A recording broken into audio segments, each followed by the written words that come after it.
Party हरे Ram Sahni VIP party और संचालन कर रहे वीरबल राम जी, मंच पर उपस्थित बड़ी संख्या में सभी नेता, मैं जिनके नाम नहीं ले पा रहा हूं, हमारी पार्टी के सभी नेता, विधानसभा के सभी अध्यक्ष जो मंच पर हैं, दूसरे दलों के सभी पदाधिकारी, इंडिया गठबंधन के नेता और इस चुनावी जनसभा में उपस्थित हमारे सभी आदरणीय बुजुर्ग, किसान भाई, माताएं, बहनें और बड़ी संख्या में मुझे दिखाई दे रहे हमारे नौजवान साथी पत्रकार बंधुओं, मैं सबसे पहले इस तपती हुई गर्मी में उपस्थित आप सब लोगों का बहुत बहुत धन्यवाद और आभार प्रकट करता हूं। मैं देख रहा हूं जहां पंडाल हमारा भरा हुआ दिखाई दे रहा है, बिल्कुल आपस में बिल्कुल एक दूसरे से सटे हुए खड़े दिखाई दे रहे हैं। वहीं जहां पंडाल नहीं है, इस तपती हुई गर्मी में, दोपहरी में, यहां हमें चारों तरफ इस मंच से लेकर के पीछे तक जो लोग दिखाई दे रहे हैं और वहां हेलीकॉप्टर के पीछे, ये भरोसा दिला रहा है, ये आपका उत्साह याद दिला रहा है कि इस बार समाजवादी पार्टी के रमाशंकर राजभर जी न केवल जीत करके जा रहे हैं, बल्कि रिकॉर्ड मतों से यहां की जनता उन्हें लोकसभा में पहुंचाने का काम करेगी। मैं सबसे पहले बलिया की क्रांतिकारी धरती को नमन करता हूं। वो बलिया की धरती जिसने न जाने कितने लोगों का, यहां की धरती ने देश की आजादी से लेकर के देश को आगे बढ़ाने में अपने प्राण न्यौछावर किए हैं। मैं ऐसे बलिया के सभी महापुरुषों को नमन करते हुए मैं आप सबका बहुत बहुत धन्यवाद प्रकट करता हूं। वहीं मैं कह सकता हूं कि इस बार बलिया का बल समाजवादी पार्टी को जिताने जा रहा है। जो पश्चिम से हवा चली थी,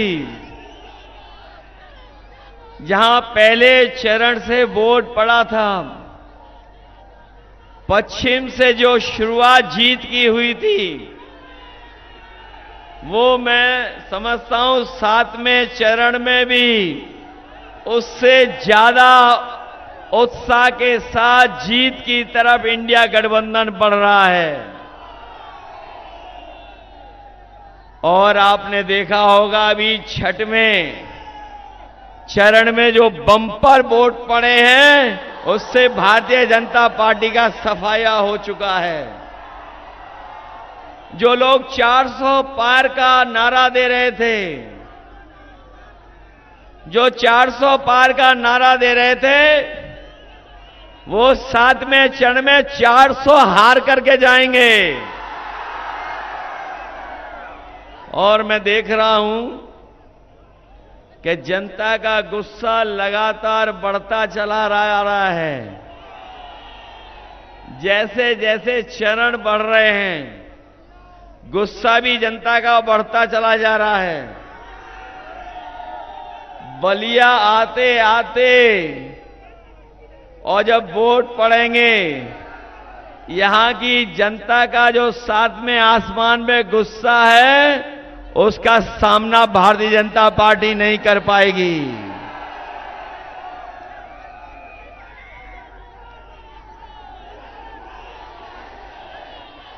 जिन लोगों ने जनता को समय समय पर झूठी बातें और झूठे वादे किए थे, वो जो अपना हिसाब किताब लगा रहे थे 400 सीटों का, 400 पार का, वो अब छठवें चरण के बाद बिल्कुल साफ हो गया है। बीजेपी ने ठीक ही कहा था कि 543 में वो 400 पार वाली सीटें जीतने जा रहे हैं। तो 443 के बाद या 400 जो उन्होंने नारा दिया था कि 400 पार, 543 में 400 पार के मतलब हुआ कि 143 सीटें जीतने जा रहे हैं। लेकिन ये 143 नहीं जीतेंगे, 140 करोड़ देश की जनता इन्हें 140 सीटों के लिए भी तरसाने का काम करेगी, क्योंकि इन्होंने किसानों से झूठ बोला और किसानों से कहा कि आपकी आय दोगुनी हो जाएगी। हमारा किसान गरीब जानता होगा, मेहनत कर करके इस महंगाई में लागत लगा करके उसने जो फसल तैयार की, लेकिन जब फसल तैयार होकर के बाजार या आड़तिया पे पहुंची तो हमारे किसान को वो कीमत नहीं दिला पा रहे, न लाभ दिला पाए। जहां लाभ दिलाना था वहीं महंगाई बढ़ा करके इस किसान को संकट में डाल दिया। और जो हमारा किसान खाद खरीदता था, इस सरकार ने बोरी से भी चोरी शुरू कर दी। पहले 5 किलो चोरी की और फिर 5 किलो चोरी कर दी। बताओ किसान भाइयों, आपके बोरी से 10 किलो की खाद चोरी हुई है कि नहीं हुई है? न केवल खाद चोरी की, बल्कि हमारे किसानों को मजबूर किया कि डीएपी तभी मिलेगी जब आप नैनो यूरिया खरीद लोगे। न नैनो यूरिया से पैदावार बढ़ी, न किसान को लाभ पहुंचा, और धोखा देकर के उनसे नैनो यूरिया खरीदवा दी।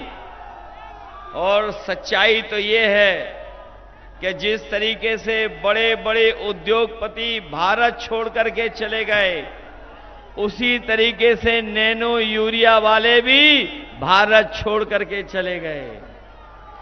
जहां किसान पर लगातार कर्ज बढ़ गया, हमारे गरीबों पर कर्ज बढ़ गया, सूदखोरों की वजह से भी कर्ज बढ़ गया, गरीब संकट में चला गया।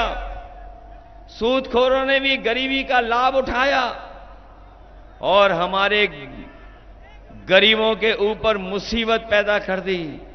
इसलिए हम अपने किसान भाइयों को कह के जा रहे हैं, गरीब भाइयों को, इंडिया गठबंधन समाजवादी पार्टी ने तय किया है कि जिस तरीके से बीजेपी ने बड़े बड़े उद्योगपति, बड़े बड़े कारोबारियों को जो कर्ज माफ किया है, अभी तक 25 लाख करोड़ से ज्यादा कर्ज माफ कर चुके हैं।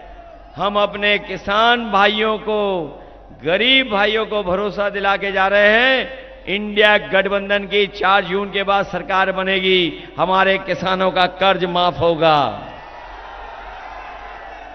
न केवल कर्ज माफ होगा, उसके साथ साथ हमारे किसानों की फसल और पैदावार के लिए भी कानूनी अधिकार का खरीदने का, बनाने का काम करेंगे। जहां किसान तैयार है इसको सरकार बदलने के लिए, वहीं ये नौजवान भी जानते होंगे कि ये नौजवान इस सरकार में नौकरी ढूंढ रहे थे। उन्हें भरोसा था कि ये डबल इंजन की सरकार उनके लिए रोजगार का इंतजाम करेगी, उन्हें सम्मान का रोजगार और सम्मान की नौकरी मिल जाएगी। लेकिन हमारा नौजवान जानता, जब तैयारी कर करके, मेहनत करके, कोचिंग करके जब परीक्षा लिखने गया और परीक्षा लिख करके जब घर वापस लौटा तो पता लगा पेपर लीक हो गया। हमारा नौजवान जानता होगा, एक पेपर लीक नहीं हुआ है। अभी तक 10 से ज्यादा पेपर लीक हुए हैं।